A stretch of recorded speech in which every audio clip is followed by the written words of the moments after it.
What's up mga idol? For today's video, mag-tutorial po tayo. Gusto nyo ba idol ng ganitong boses? Hello mga idol, for today's video ay may ituturo sa inyo. Or kung gusto nyo yung boses Marites. Hello mga idol, alam nyo ba na mayroon akong ituturo sa inyo? So ganon. So tara mga idol, ituturo ko sa inyo kung paano. So first, gumawa tayo sa CapCut. So syempre, CapCut ang ano natin. Kasi alam nyo guys, yung CapCut napaka-friendly at hindi tayo gagastos. Hindi ka kaya sa KineMaster, kailangan nating magbayad para walang watermark logo. Dito madali lang para walang watermark logo. Mayroon akong tutorial yan, tingnan nyo na lang po. So syempre, gagawa tayo ng project mga idol. Okay, so example lang po ito.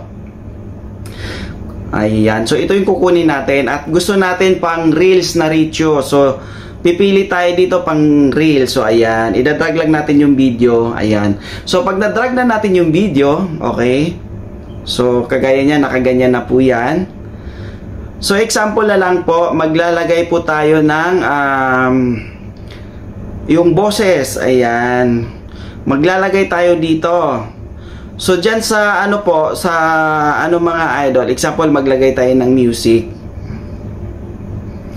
Ang music kasi pwede naman natin i-extract. Halimbawa ito, ayan, i-extract lang natin.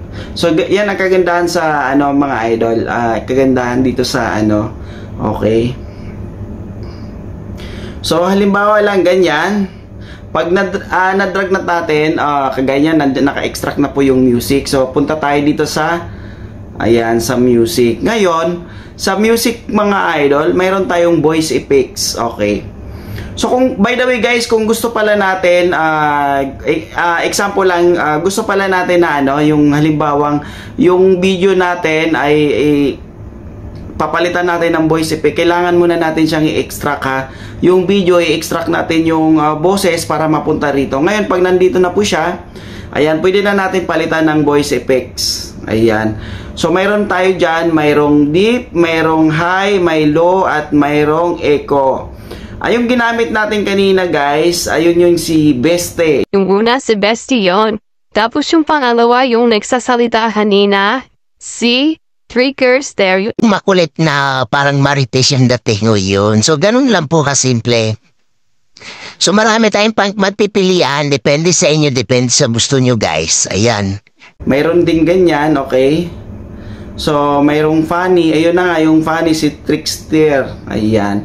So, ganun lang kasimple mga idol. Papalitan natin ng boses. Kunwari mag-comedy tayo or magsasalita tayo na tayo talaga yung nagsasalita. Tapos, yun yung magiging gusto natin. Maging ganun yung boses. So, pwedeng-pwede yun dito sa CapCut. Okay?